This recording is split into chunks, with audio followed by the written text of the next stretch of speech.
শ্রী শ্রী নাম চিন্তামণি কিরণকণিকা। চতুর্দশ প্রকাশ। নাম অপরাধ। শতাং নিন্দা।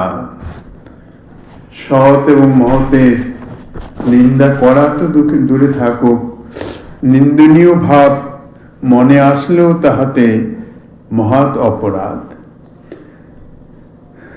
জাগতিক সৎ মহৎ তাহাদের নিন্দা বা তাহাদের জন্য অপরাধ থেকেও ভগবৎ পার্শ্বদগণের যে জড়জাগতিক নিন্দনীয় আচরণ, তাহাতে যদি নিন্দা করা হয় বা মনেও ভাবা হয়, তাহা কিন্তু মহা মহা অপরাধ। সে সম্বন্ধেই তাহাদের যে সেই আচরণ, অর্থাৎ ভগবৎ পার্শ্বদগণের জাগতিক দৃষ্টি দিয়ে নিন্দনীয় আচরণ, প্রকৃতপক্ষে তাহা ভগবৎ প্রেরণায় ভগবৎ উদ্দেশ্য সিদ্ধির নিমিত্ত। সেই সম্বন্ধেই আলোচনা করা হইতেছে। ইতিপূর্বে শ্রী ব্রহ্মা, শিব, জয় বিজয় যাদবগণ, শ্রী ভৃগু ঋষি ইত্যাদি তাহাদের সম্বন্ধে আলোচনা করে এখন শ্রী অক্রূর মহাশয় তাহার সম্বন্ধে আলোচনা করা হচ্ছে। অক্রূর মহাশয়ের যে আচরণ, সেই আচরণ সম্বন্ধে যদি কেউ নিন্দনীয় কোনো কিছু মনে করেন, তাহা হবে মহা মহা অপরাধ। শ্রীকৃষ্ণ প্রেষ্টা শ্রী ব্রজদেবীগণের নিকট অপরাধের ফলে শ্রীকৃষ্ণ পার্ষদ শ্রী অক্রূরের বহু বর্ষ যাবৎ শ্রীকৃষ্ণ বিচ্ছেদ দুঃখের অনুভব এবং কৃষ্ণ বিপক্ষ জনসংকুল কাশীতে বাস করতে হয়েছিল। শ্রী অক্রূর মহারাজ কি জাতীয় কৃষ্ণ ভক্ত ছিলেন, কৃষ্ণনিষ্ঠ ছিলেন। শ্রীমদ্ ভাগবত থেকে আমরা জানতে পারি, যখন কংস মহারাজ কৃষ্ণ বলরামকে ধনুর্যজ্ঞ উপলক্ষে মথুরা আনয়ন করে নিহত করবার যে পরিকল্পনা যাহা করলেন, করে অক্রূরকে পাঠিয়েছিলেন। কেননা অক্রূর যাদবগণের মধ্যে বসুদেবের একান্ত প্রিয়, কাজে সেই জন্যে তিনি নন্দ মহারাজের নিকট, যেহেতু নন্দ মহারাজ এবং বসুদেব তাহারা পরস্পর সুহৃদ মিত্র এবং ভ্রাতৃ সম্বন্ধে, অন্য কাউকে পাঠালে হয়তো নন্দ মহারাজ যদি কৃষ্ণ বলরামকে না ছাড়েন, সেই জন্য বিশ্বাসভাজন, পরম বিশ্বাসভাজন অক্রূরকে পাঠালেন। অক্রূর গিয়ে যথারীতি ধনুর্যজ্ঞ দর্শনের নাম করে শ্রীকৃষ্ণকে লৌকিক লীলায়, যদিও নিত্য লীলাতে শ্রীকৃষ্ণ ব্রজেন্দ্রনন্দন শ্রীকৃষ্ণ কখনো ব্রজ পরিত্যাগ করেন না, কিন্তু লৌকিক লীলা অনুরোধে, ভৌম লীলা অনুরোধে 11 বৎসর 56 দিনে শ্রীকৃষ্ণ ব্রজভূমি অর্থাৎ ব্রজলীলার বাহ্যিক ইতি টেনে পরবর্তী লীলা অর্থাৎ মথুরা এবং দ্বারকা লীলার উদ্দেশ্যে তিনি মথুরায় গমন করেন। শ্রীকৃষ্ণকে ব্রজদেবীগণের নিকট থেকে নিয়ে যাওয়া মুখ্যত উপলক্ষ হইতেছেন অক্রূর মহারাজ। এই যে শ্রীকৃষ্ণ বিচ্ছেদ, কৃষ্ণপ্রেষ্টা শ্রী ব্রজদেবীগণের নিকটে ইহাই হইতেছে তানার অপরাধ। সেই অপরাধের ফলে শ্রীকৃষ্ণ পার্ষদ অক্রূর যখন তিনি কংস কর্তৃক প্রেরিত হন, তখন বলতে গেলে কয়েক ঘন্টার রাস্তা মথুরা থেকে বৃন্দাবন নন্দভবন, কিন্তু তাহা সকালে রওনা হয়ে সন্ধ্যা হয়ে গিয়েছিল। এত ভাবাবিষ্ট শ্রীকৃষ্ণ সম্বন্ধে, শ্রীকৃষ্ণ তাকে কিভাবে গ্রহণ করবেন তিনি শ্রীকৃষ্ণের সাক্ষাৎ হলে কি কি বলবেন, কি কি করবেন, কিভাবে তাহার চরণ রজ নিবেন।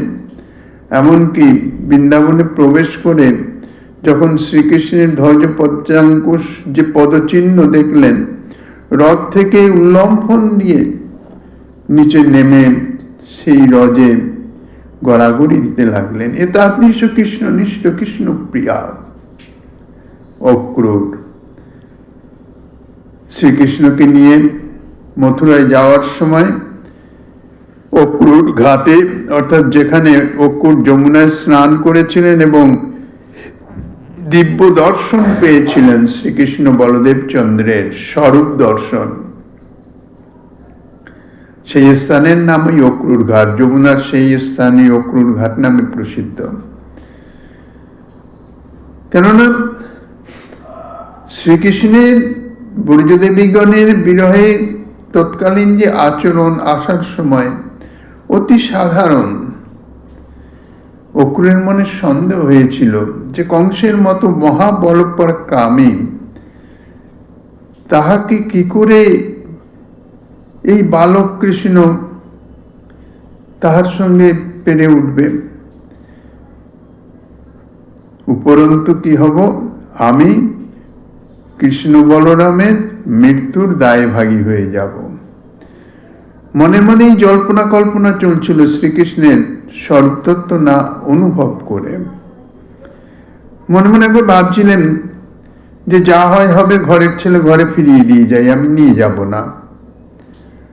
এইভাবে ভাবনায় প্রবাহিত হয়ে অক্রূর এসে যখন যমুনায় রথ দাঁড় করিয়ে রেখে নিত্যক্রিয়া ইত্যাদি তো করতে হবে, সন্ধ্যা বন্দনা আদি, কেননা অতি প্রত্যুষেই রওনা হওয়ার চেষ্টা করতে করতে সমস্ত ব্রজসুন্দরীগণের বাধা বা অন্যান্য গণের বাধা, কারণ সখাগণ তো সঙ্গেই যাবেন, নন্দ মহারাজের সঙ্গে আসিতেছেন, কাজেই এই ব্রজ সুন্দরীগণের বাধা তাহা অতিক্রম করে আসতে বেশ কিছু বিলম্বই হয়ে গিয়েছিল। তাই অক্রূর যমুনা স্নান করে নিত্যক্রিয়া সমাপন করে আবার রওনা হবেন এই উদ্দেশ্যে যমুনায় স্নান করতে যখন গেলেন, রথে কৃষ্ণ বলরামকে বসিয়ে রেখে গেলেন। মনের মধ্যেই সন্দেহ দোলায়, নিয়ে যাব কি যাব না, ফেরত দিয়ে যাব নন্দ মহারাজের কাছে, কি হবে, কংস আমাকে নয় কিছু শাস্তি প্রদান করবে। কিন্তু তাই বলে এই বালক বধের ভাগী হব? তো যমুনায় ডুব দিতেই দেখছেন যমুনার মধ্যেও কৃষ্ণ বলদেব চন্দ্র। হতবাক হয়ে গেলেন, এখানে কি করে এলো, আমি তো রথে বসিয়ে রেখে এসেছি।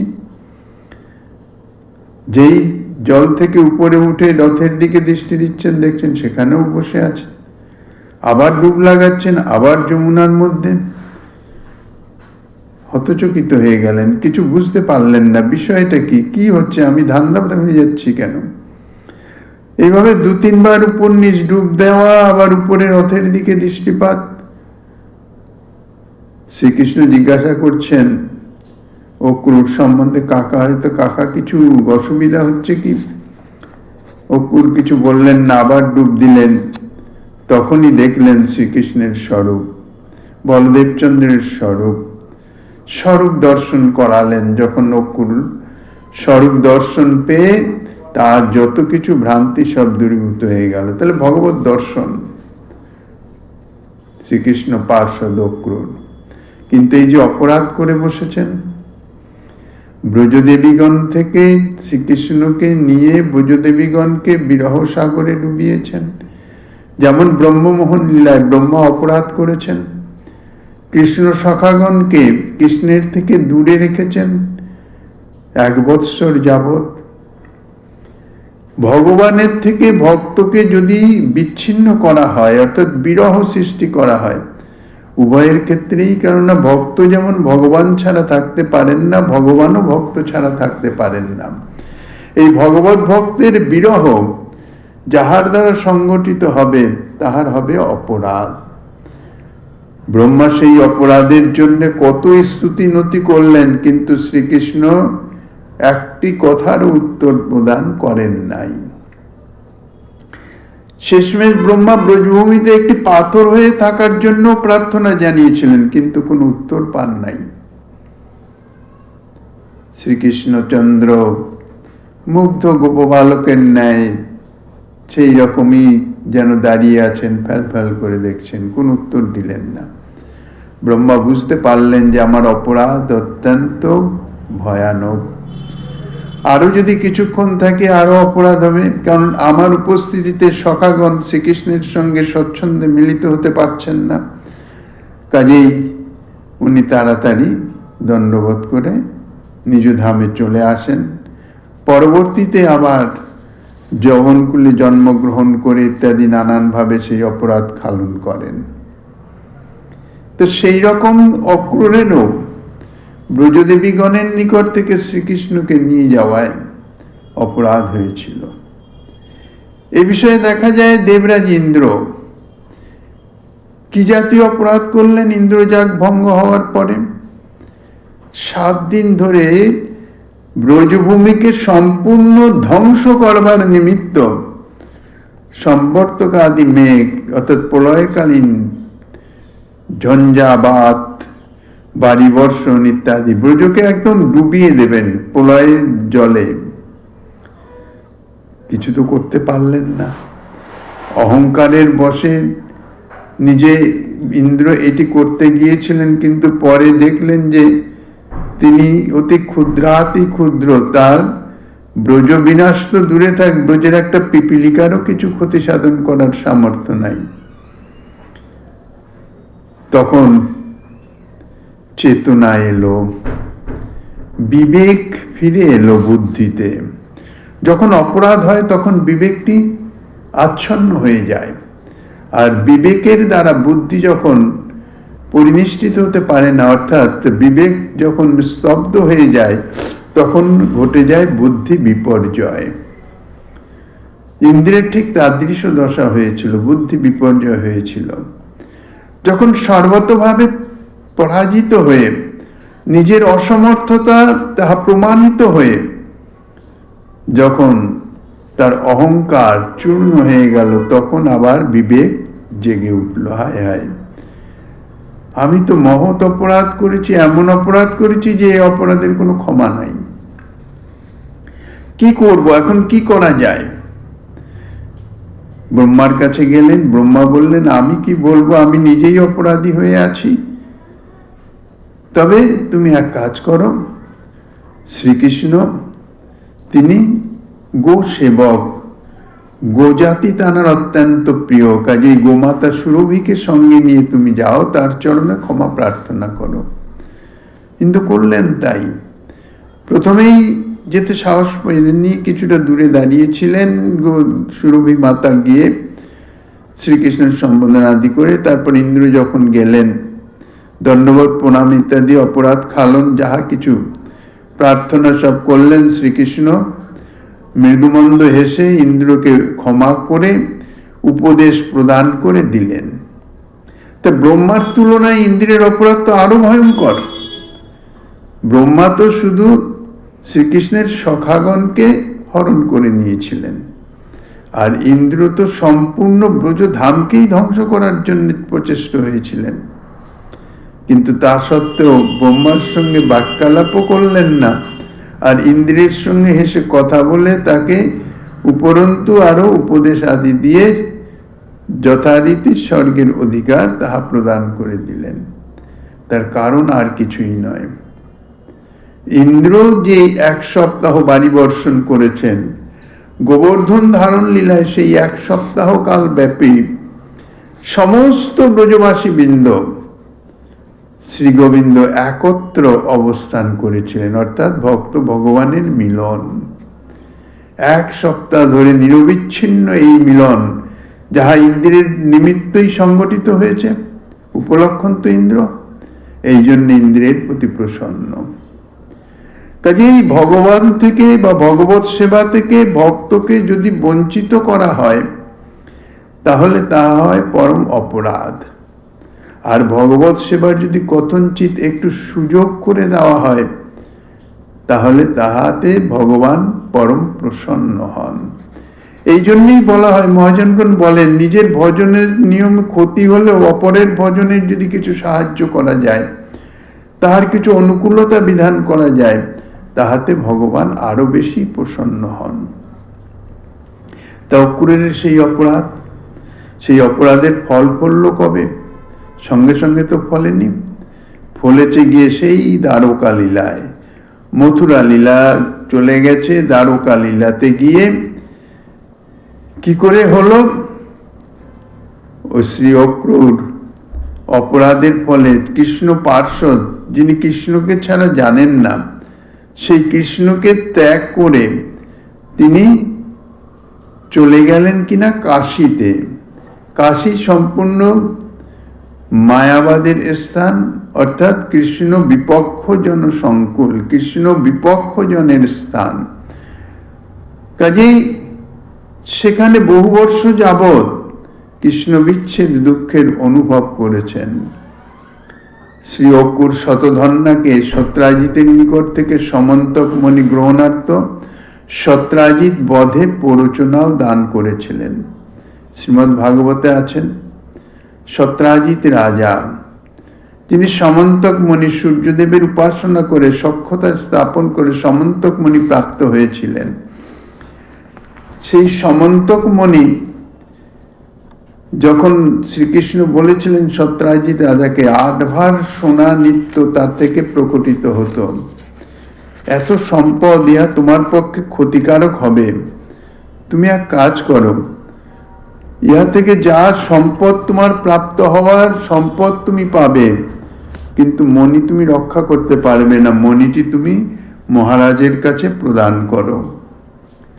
শ্রীকৃষ্ণের এই প্রস্তাব সত্রাজিত রাজা ঠুকরে দিয়েছিলেন, অর্থাৎ স্বীকার করেন নাই। আমার মণি আমি দিব, কেন দিব আমি? উপরন্তু শ্রীকৃষ্ণের নামে দোষারোপ করেছিলেন। সত্রাজিতের ভাই প্রসেনজিৎ দাদার থেকে মণিটি নিয়ে একটু রূঢ় প্রকৃতির, গলায় ঝুলিয়ে গেছেন পরিভ্রমণে। সেখানে একটি সিংহ তাকে আক্রমণ করে মণিটি নিয়ে, সেই মণিটিকে আবার সেই সিংহটিকে হত্যা করে ঋক্ষরাজ ভোলক জাম্বুমান তিনি সেই মণিটি নিয়ে যায়। মণিরও খোঁজ নাই, প্রসেনজিতেরও খোঁজ নাই। সত্রাজিৎ রটিয়ে দিলেন কি, শ্রীকৃষ্ণ মণি চেয়েছিল, আমি দেই নাই, শ্রীকৃষ্ণই ভাইকে মেরে মণি নিয়ে নিয়েছে। কি জাতীয় অবস্থা! শ্রীকৃষ্ণ কিছু জানেনই না। শুধু তাই নয়, এই যে সংবাদটি, অর্থাৎ এই যে গুজব যাকে বলে, ধীরে ধীরে ধীরে ধীরে দ্বারকাবাসী তাহারাও কানাঘুষা হলে হতেও পারে, শ্রীকৃষ্ণ মণি চেয়েছিল, দেয়নি, কাজে মণি আর চুরি করা তো স্বভাব, হতেও পারে। কিভাবে নিন্দা শ্রবণের মাধ্যমে নিন্দার প্রবৃত্তি জেগে যায়। এই যে নিন্দা শ্রবণ, যে কেউ কারণে নিন্দা শ্রবণ করা তাহা যে অপরাধ, আর সেই অপরাধ যখন তার বীজ বপন হয়, ধীরে ধীরে ফলীভূত হতে থাকে, মানে কি আরো অপরাধ বর্ধিত হতে থাকে। দ্বারকাবাসীর মনেও এই ধরনের সন্দেহ, অর্থাৎ কানাঘুষা, শ্রীকৃষ্ণ কিছু জানেনই না এ সম্বন্ধে, কারণ এটা সত্রাজিৎ রাজার ওখান থেকে ধীরে ধীরে কানাঘুষাতে এ ওকে বলছে, ও ওকে বলছে, জানিস এই ব্যাপার এই ব্যাপার। এইভাবে হতে হতে যখন শ্রীকৃষ্ণের অন্তঃপুরে পৌঁছালো, বলদেবচন্দ্র তিনিও মনে মনে শ্রীকৃষ্ণকে সন্দেহ করলেন। এমনকি রুক্মিণী দেবীও সন্দেহ করতে বলছেন, মুখে কিছু বলেন না, কিন্তু হাবভাব দেখে তো বোঝা যায়। শ্রীকৃষ্ণ বললেন যে না, আর চুপ করে থাকা নয়, আমার এই কলঙ্ক অর্থাৎ মিথ্যা অপবাদ তাহাকে দূর করতে হবে। এখন দূর করতে হলে মণির খোঁজ করতে হবে। মণিটি খোঁজ করে বার করতে পারলে তবেই এই অপবাদ যাবে, নইলে তো আমার এই অপবাদ এই জীবনে যাবে না। কয়েকজন সঙ্গী নিয়ে গেলেন বনে, যেখানে প্রসেনজিৎ গিয়েছিল। সেখানে গিয়ে অন্বেষণ করতে করতে সিংহের পদচিহ্ন দেখতে পেলেন, দেখলেন প্রসেনজিৎ সে মৃত। তারপরে শেষে সেই সিংহের পদচিহ্নের পাশেই আবার একটা ভল্লুকের পদচিহ্ন দেখলেন। অনুমান করে নিলেন সিংহ প্রসেনজিৎকে বধ করেছে, তারপরে ভল্লুক এসে এখানে যুদ্ধ হয়েছে। তারপরে সেই ভল্লুকের পদচিহ্ন অনুসরণ করে জাম্বুবানের গুহাতে গিয়ে পৌঁছালেন। সাধারণত ভল্লুকাদি এই উপজাতি এগুলো এরা পর্বত গুহাতেই অবস্থান করেন। গিয়ে গুহার মধ্যে প্রবেশ করে দেখছেন একটি কন্যা সে মণি নিয়ে খেলা করছে। তাহাতে শ্রীকৃষ্ণকে দেখেই সেই কন্যা অর্থাৎ জাম্বুবানের কন্যা জাম্বুবতী তিনি চিৎকার করে ওঠেন। সঙ্গে সঙ্গে জাম্বুবান এসেই অপরিচিত পুরুষকে দেখেই তার সঙ্গে যুদ্ধ শুরু করে দেন। এ বিষয়েও ভগবত প্রেরণা, ইচ্ছা।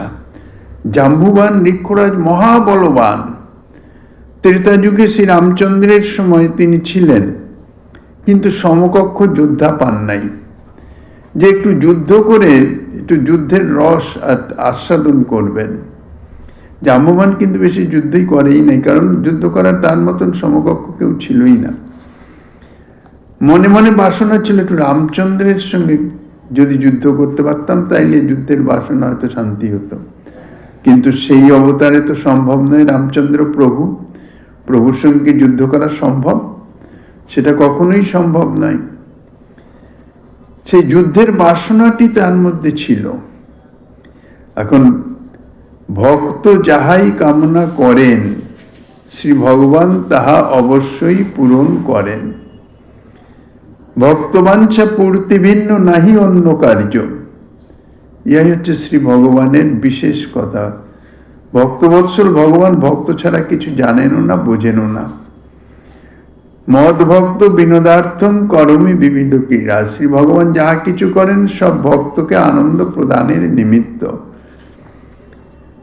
কাজে জাম্বুবান স্বাভাবিক, অপরিচিত কেউ যদি আসে স্বাভাবিক ঘটনাটা কি হবে? তাকে জিজ্ঞাসা করা হয়েছে, যে কেউ হোক না কেন, কে আপনি, কি উদ্দেশ্যে এসছেন, কি ব্যাপার, কি চাই, এটাই তো প্রাথমিক। তার পরবর্তী সে যুদ্ধ বিগ্রহ স্তর অনেক পরে। কিন্তু জাম্বুবান কোনো কথাই জিজ্ঞাসা করেন নাই, কিছুই না, এসেই যুদ্ধ শুরু করে দিয়েছেন। শ্রীকৃষ্ণ ভালো মন্দ কিচ্ছু বলেন নাই, নিজের পরিচয়ও দেন নাই, তিনিও যুদ্ধ করছেন। 27 দিন অতিক্রান্ত হওয়ার পরে যখন শ্রীকৃষ্ণের মুষ্টিকাঘাতে জাম্বুবতী কাহিল হয়ে পড়লেন, তখন মনে মনে বিচার করছেন, একমাত্র আমার অভীষ্টদেব ছাড়া আর কেউ তো আমার সঙ্গে যুদ্ধ করে টিকতে পারে না, অসম্ভব ব্যাপার। তাহলে তখন চৈতন্য এসছে। যুদ্ধের স্বাদ যখন মিটেছে, যখন আচ্ছা মতন প্রহার পেয়েছেন, পরাজিত হয়েছেন, তখন যুদ্ধের স্বাদ মিটেছে, তখন চৈতন্য এসছে, বলে নিশ্চয়ই আমার প্রভুই হবেন। তখনই জিজ্ঞাসা করলেন, পরিচয় পেলেন, সমস্ত কিছু হলো। বললেন মণির জন্য এসেছি, মণিও দেন, মণির সঙ্গে সঙ্গে আমার কন্যাকেও নেন। কন্যাকে দিয়ে দিলেন। মণি নিয়ে এলেন, সত্রাজিৎকে দিয়ে দিলেন। সত্রাজিৎ অত্যন্ত লজ্জিত। সমস্ত ঘটনা যখন বললেন তখন সত্রাজিৎ লজ্জিত। শ্রীকৃষ্ণের নামে মিথ্যা অপবাদ দিয়েছেন, এখন তো আমার দ্বারকায় অবস্থান করাই অত্যন্ত কঠিন হয়ে যাবে। তারপরে কি করবেন চিন্তা ভাবনা করেন তিনি শ্রীকৃষ্ণকে মণি দান করতে এলেন, এবং সেই সঙ্গে সঙ্গে শ্রীকৃষ্ণের সন্তুষ্টি বিধানের জন্য নিজ কন্যা সত্যভামাকে দান করলেন। শ্রীকৃষ্ণ বললেন, হ্যাঁ আপনার কন্যাকে আমি নিতে পারি, কিন্তু মণি আমি নেব না, কেননা মণি নিয়ে এত কলঙ্ক, এত কিছু, মণি আমার কাছে রাখবো না। মণি আপনার কাছে থাক। আপনি কন্যাকে দিতে চান, ঠিক আছে, কন্যাকে আমি গ্রহণ করতে পারি। সত্রাজিৎ রাজা ইতিপূর্বে এই শতধন্যার সঙ্গে সত্যভামার বিবাহের একটা প্রস্তাব, কথাবার্তা চলিতেছিল। এখন শতধন্যাকে কিছু না জানিয়ে সত্রাজিৎ রাজা সত্যভামাকে তো দিয়ে দিলেন শ্রীকৃষ্ণের হাতে। অক্রূরের যে অপরাধের ফলে ধীরে ধীরে ধীরে ধীরে যে বুদ্ধি বিপর্যয় চাপ, অর্থাৎ যখন বুদ্ধি বিপর্যয় হয়, বিবেকটি লুপ্ত হয়ে যায়। বিবেকের কাজ হচ্ছে কি? নিত্যানিত্য নির্ধারণ, কোনটি উচিত কোনটি অনুচিত, কোনটি সত্য কোনটি অসত্য, এটি নির্ধারণ করে দেয় বিবেক, আর বুদ্ধি তদ অনুযায়ী তাহার কাজকর্ম পরিচালনা করেন। তো শ্রী অক্রূর তখন শতধন্যাকে প্ররোচিত করলেন যে দেখ, কন্যা দিতে চেয়েছিল, কন্যাকে তো তুই পেলি না, কন্যা তো গেল, বাকি রয়েছে মণিটা, তা তুই সত্রাজিৎকে বধ করে মণিটা অন্তত হাতিয়ে নে। এই বলে তাকে প্ররোচিত করে সত্রাজিৎকে বধে প্ররোচনা দান করে সত্রাজিৎকে নিহত করে মণি তো শতধন্যা নিল, কিন্তু নিহত করার পরেই শতধন্যার জ্ঞান এলো, শ্রীকৃষ্ণ তো আমাকে ছাড়বে না, কেননা তাহার শ্বশুরকে বধ করেছি। এখন কি করা যায়? মণিটি অক্রূরের কাছে দিয়ে দিল, মণিটি তুমি রাখো, শ্রীকৃষ্ণ তো আমার কাছে মণি খুঁজবেই, আমি পলায়ন করিতেছি। অক্রূর কি করলেন? মনে মনে চিন্তা করলেন, মণিটা নিয়ে আমি যদি দ্বারকায় থাকি তাহলে তো গন্ডগোল হবে। অক্রূর মণি নিয়ে, অর্থের কি জাতীয় মানে কুফল, এতদিন অক্রূরের হাতে সেরকম অর্থ সম্পদ নাই, দ্বারকায় শ্রীকৃষ্ণের সান্নিধ্যে ছিলেন। যেই সমন্তক মণি এলো, অর্থাৎ রোজ 8 ভার সোনা, এত সম্পদ এসে উপস্থিত হলো, সঙ্গে সঙ্গেই কিন্তু শ্রীকৃষ্ণ থেকে দূরে চলে গেলেন। কোথায় গেলেন? কাশীতে। কিন্তু শ্রীকৃষ্ণ পার্শ্বত্ব, রোজ 8 ভার সোনা, কি করবেন এত সোনা? কাশী যাগযজ্ঞের স্থান, সেখানে তিনি নিত্য যজ্ঞ করতে লাগলেন আর অকাতরে সোনা দান করতে লাগলেন। অর্থাৎ যে সোনাটি তিনি প্রাপ্ত হতেন তাহার সদ্ব্যবহার করতেন। ইহা হচ্ছে ভক্তের, যে ভক্ত যদি বিচ্যুত হয়েও যায় তবুও কিন্তু বিপদগামী হয় না, সৎকর্মগুলি ঠিক বজায় থাকে। অর্থ সম্পদ যা পেলেন তা দিয়ে তিনি যাগযজ্ঞ ইত্যাদি করে কাশীতে একেবারে অক্রূরের নামে জয়ডঙ্কা বাজতে লাগলো। সমস্ত কিছু সোনা দান, সোনার ঘটি, সোনার বাটি, সোনার থালা ইত্যাদি সব দান নানান রকম ভাবে, মানে অক্রূরের নাম চতুর্দিকে ছড়িয়ে পড়ল। শ্রীকৃষ্ণ তো শতধন্যাকে বধ করলো, মণি তো পেল না, কিন্তু মণি না পাওয়াতে বলদেবচন্দ্র সঙ্গে ছিলেন, কিন্তু বলদেবচন্দ্র তার মনের সন্দেহ দূরীভূত হলো না। মিথিলার সন্নিকটবর্তী স্থান, এই জন্য বলদেবচন্দ্র মিথিলায় জনক রাজার কাছে চলে গেলেন। শ্রীকৃষ্ণ ফিরে এলেন। ফিরে আসার পরে তারপরে মণি তো নাই, মণি তো পান নাই, আর শ্রীকৃষ্ণ তো জানেন সংবাদ, এত সোনার এত দান ধ্যান অক্রূর কোথা থেকে পাবে, নিশ্চয়ই মণি অক্রূরের কাছে আছে। কিন্তু সে সংবাদ তো কেউ জানে না, সে সংবাদ কেউ বুঝছেও না, বলছেও না। কি করছেন? সকলের সন্দেহ, এমনকি বলদেবচন্দ্রের সন্দেহ, শতধন্যাকে মেরে শ্রীকৃষ্ণ মণি নিজের কাছেই রেখে দিয়েছে। এখন এই কলঙ্কটা তো ঘুচাতে হবে, তাই শ্রীকৃষ্ণ দূত পাঠালেন কাশীতে, কাকাজি একবার একটু মণিটা নিয়ে একটু দর্শন দিয়ে যান। শ্রীকৃষ্ণের আহ্বানে অক্রূরের মাতামহ তিনি ছিলেন কাশীর অধিপতি। কাজেই ঘটনাচক্রে অক্রূর কৃষ্ণ নিবাসস্থলী ত্যাগ করে কাশীতে গিয়ে অবস্থান করতে বাধ্য হন। তদেবং ব্রজ দেব্যপরাধ ফলম ইদম অক্রূরস্য ইয়ৎ বহুবর্ষ পর্যন্তম কৃষ্ণ বিচ্ছেদ দুঃখানুভব তদ বিপক্ষ জন সংঘট্টে কাশীপুরে বাসশ্চ। ব্রজদেবীগণের চরণে অপরাধের ফলে কৃষ্ণ থেকে বহু দূরে কৃষ্ণ বিচ্ছেদ দুঃখ অনুভব করে কাশীতে অবস্থান করতে বাধ্য হয়েছিলেন। যাই হোক, শ্রীকৃষ্ণের আহ্বানে অক্রূর মণি নিয়ে এসে উপস্থিত হন। শ্রী সৌভরী মুনি পরে ভগবত কৃপা লাভ করেছিলেন। ইতিপূর্বে সৌভরী মুনির কথা আলোচিত হয়েছে। শ্রী অক্রূর শ্রীকৃষ্ণ পরিকর, শ্রীকৃষ্ণ পার্ষদ।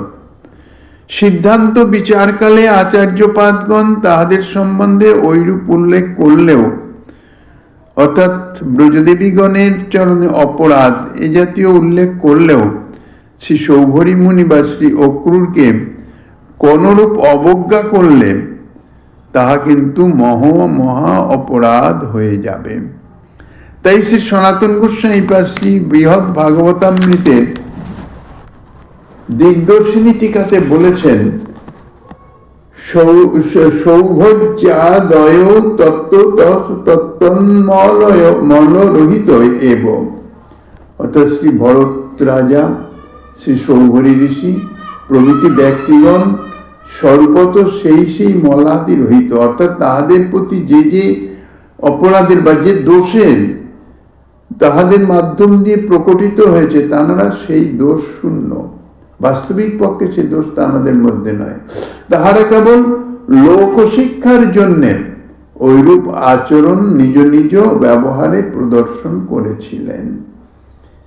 বাস্তবিক তাহাদের সম্বন্ধে নিন্দনীয় কোনো ভাবের আভাস মনে আনলেই কিন্তু অপরাধ হয়ে যাবে।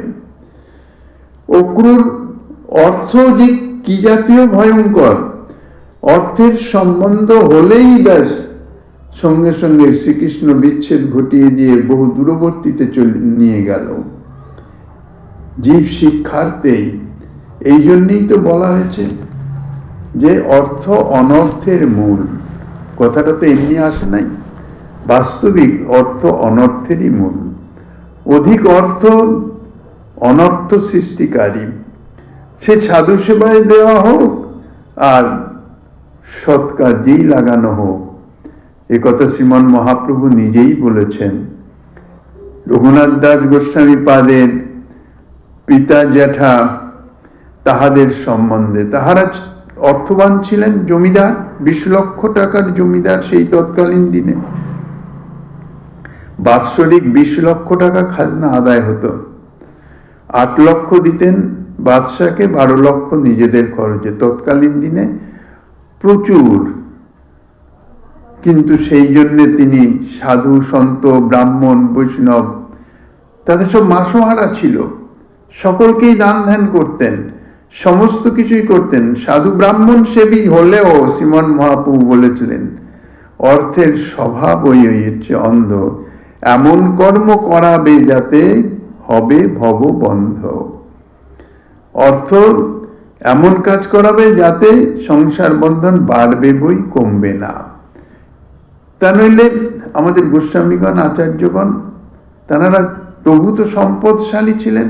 শ্রীরূপ গোস্বামীপাদ, সনাতন গোস্বামীপাদ আর রঘুনাথ দাস গোস্বামীপাদ, তিনজনেই তো বিশাল বিশাল অর্থ সম্পদ, সমস্ত ত্যাগ করলেন কেন? তা সেটা নিয়ে এসে তারা তো বিশাল সাধু সেবা, মঠ মন্দির ইত্যাদি করতে পারতেন, কিন্তু করেন নাই। আদর্শ, কারণ অর্থের স্বভাবই তাই। ও এমন কর্ম করাবে, বাহ্যিক দৃষ্টিতে মনে হবে সৎকর্ম করিতেছি, কিন্তু সৎকর্ম তাহাও তো বন্ধনের কারণ। কারণ তার ফল তো ভোগ করতেই হবে। ফল ভোগ না করে তো উপায় নেই। সৎকর্মের যা ফল, সে ফলই ভোগ করতে হবে। সবচেয়ে ভালো কর্ম নাই করা। কর্ম যদি নাই থাকে তাহলে তার কোনো ফলই থাকবে না। অর্থাৎ কর্ম মানেই জড় জাগতিক সৎকর্ম ইত্যাদি। ভক্তি কিন্তু কর্ম নয়, ভগবত সম্বন্ধনীয় বিষয়, ভগবত সেবা, পূজা, আরাধনা ইত্যাদি, তাহা কর্ম নয়। তার মধ্যেও আবার অনেক কথা আছে। এগুলো অনেক বিচিত্র এবং সূক্ষ্ম এর বিষয়, যাহা এই আদর্শগণ সব দেখিয়ে দিয়ে গেছেন আচরণের মাধ্যম দিয়ে জীব শিক্ষার্থে। কাজেই এখানেও ঠিক তাই, জীব শিক্ষার্থেই তাহা। শুধু লোকশিক্ষার জন্য ওইরূপ আচরণ নিজ নিজ ব্যবহারে, অর্থাৎ ওই রকম আচরণ করে জগতের জীবকে দেখিয়ে দিয়েছেন। যদি শ্রী মহারাজ স্বয়ং ধর্মরাজ, তিনি কি পাশা খেলা যে চরম অধর্ম, তিনি কি জানতেন না? জানতেন। এত বড় একজন ধর্মরাজ হয়েও এই দ্রুত ক্রীড়ার নেশায় পড়ে কি জাতীয় পতন হয়েছিল জগতের জীবকে তাহার জানাবার জন্যই তিনি এটা করেছিলেন। এখানেও ঠিক সেই রকম অক্রূরের আচরণে তাই দেখা যায়। যখনই সম্পদ মনি হাতে এলো, শ্রীকৃষ্ণ থেকে বাইরে দান ধ্যান সবই করছেন, বিশাল নাম ডাক হয়ে গেল, অর্থাৎ সাধু সেবাই করছেন, কিন্তু লাভটা কি হলো? কৃষ্ণ বিচ্ছেদেই তো কষ্ট ভোগ করতে হলো। কাজেই এই জন্যে এই সমস্ত যে ভগবত পার্শ্বদগণ যাহা আচরণ করে দেখিয়ে দিয়ে গেছেন, এরা হচ্ছে জীব শিক্ষার্থে। কেচিৎ বাপি প্রভুবৎ কৃপা কুল্য লোকান সদাচারম এবং প্রশাসতি দুঃসঙ্গ দোষং ভরতাদয় যথা দুর্দূত দোষন্ত যুধিষ্ঠিরাদি ব্রহ্মস্ব বিতিঞ্চ নির্গাদয় অমলা প্রাদর্শয়ন স্বব্যবহারত জনান। অর্থাৎ এখানে বলছেন দুঃসঙ্গ দোষং ভরতদয়। ভরত মহারাজ দুঃসঙ্গ অর্থাৎ মৃগ শাবকের সঙ্গ, আসক্তি, আর দুর্দূত দোষঞ্চ অর্থাৎ দ্রুত ক্রিয়া, যে ভয়ঙ্কর দোষযুক্ত তাহা শ্রী যুধিষ্ঠির মহারাজ। ব্রহ্মস্ব ভীতিঞ্চ নির্গাদয় অমলা, নির্গ মহারাজ তিনি সেই ব্রহ্মস্ব অর্থাৎ দান করা গাভী, তার গাভীর দলের মধ্যে এসে গেছে, সেটা আবার আরেকজনকে দান করেছেন, ব্রহ্মস্ব অপহরণের দোষ লেগে গেল, অজান্তে হলো। তাতে কি হলো? কিকুলাস হয়ে জন্মাতে হলো ইত্যাদি। নিজেদের মধ্যে দিয়ে এইসব আচরণ করিয়ে জগতের জীবকে সাবধান করে দেওয়া, হুঁশিয়ার, সাবধান হয়ে যাও। যদিও শ্রী ভগবানের নাম সংকীর্তন মাত্রই নিখিল ব্যক্তিগণের সমস্ত দোষ ও দুঃখ দূরীভূত হয়ে তাহারা ভক্ত হন, তথাপি কোনো কোনো ভক্ত শ্রী ভগবানের ন্যায় কৃপালু হয়ে দুঃসঙ্গাদি দোষ পরিহার আদি রূপ সদাচার লোকদিগকে শিক্ষা দেওয়ার নিমিত্ত তাহারা এই রকম নিজেদের আচরণের মধ্যে প্রকাশ করেন। সেই জন্যে শ্রী ভরতাদি মহৎগণ সর্বত শুদ্ধচিত্ত হয়েও, শুদ্ধচিত্ত না, যৌবন বয়সে শশাকরা পৃথিবীর অধিপতি, সমস্ত সম্পদ, স্ত্রী পুত্র পরিজন সমস্ত মলবৎ ত্যাগ করেছেন।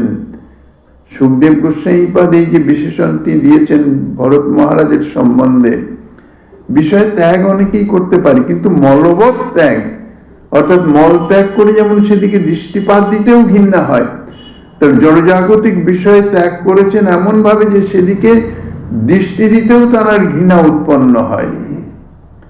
সেই মলবৎ ত্যাগ করে তারপরে কিনা একটা হরিণ শাবকের প্রতি আসক্ত হতে পারেন। কাজেই এগুলি সমস্ত লোক ও শিক্ষার্থের দুঃসঙ্গের দোষ। যুধিষ্ঠির আদি শ্রী ভগবত পার্শ্বদগণ দ্রুত ক্রীড়া জনিত দোষ, শ্রী নির্গাদি অমল চিত্ত নৃপতিগণ ব্রহ্মস্ব অপহরণ জনিত দোষ ইত্যাদি প্রদর্শনের দ্বারা নিজ নিজ ব্যবহার থেকেই লোকসমূহকে শিক্ষা দিয়েছিলেন। অতএব শ্রী ভরতাদির ঐরূপ ব্যবহার কেবল লোক শিক্ষাপর দয়ালুতারই পরিচায়ক। তারা দয়া করে, কারণ মহৎজন সদা সর্বদাই পরোপকারকারী। নিজ কার্য নাহি তবু যান পরঘর, নিজের কোনো প্রয়োজন নাই তবু অপরের কল্যাণার্থে তারা নিজেরা নিজেদের মাথায় দোষ অর্থাৎ দুঃখ কষ্ট ইত্যাদি বরণ করে নেন। মহাভাগবত শ্রী ভরত, শ্রী অক্রূর, শ্রী যুধিষ্ঠির আদিকে তত্ত্বদোষে দোষী মনে করলে তাহা মহৎ অপরাধ অনিবার্য। তাহারা লোকশিক্ষার্থ ভাবী জীবকে মহৎ অপরাধ এবং অন্যাভিলাষী যুক্ত চেষ্টা থেকে সতর্ক করবার জন্য দোষের ভার নিজ নিজ স্কন্ধে স্থাপন করে ঐরূপ অভিনয় মাত্র করেছেন। বাস্তবিক তাহাদের চিত্ত কখনো বিকৃত হয় নাই। ইহারা সাক্ষাৎ ভগবত পার্ষদ এবং মহাপ্রেমিক, শ্রী ভগবানের স্বরূপ শক্তির গণ। শ্রী শ্রী প্রীতি সন্দর্ভে শ্রী জীব গোস্বামী পাদ শ্রী অকুরাদির অহৈতুকী প্রীতি এবং প্রেম বিহ্বলতার পরিচয় প্রদান করেছেন। এরপরে শ্রী উদ্ধব মহারাজ এবং শ্রী অর্জুন সম্বন্ধে যাহা আস্বাদনী দিচ্ছেন শ্রীমন মহাপ্রভু গিরিধারী লালের কৃপা হলে। আগামী দিন আস্বাদনের বাসনা রেখে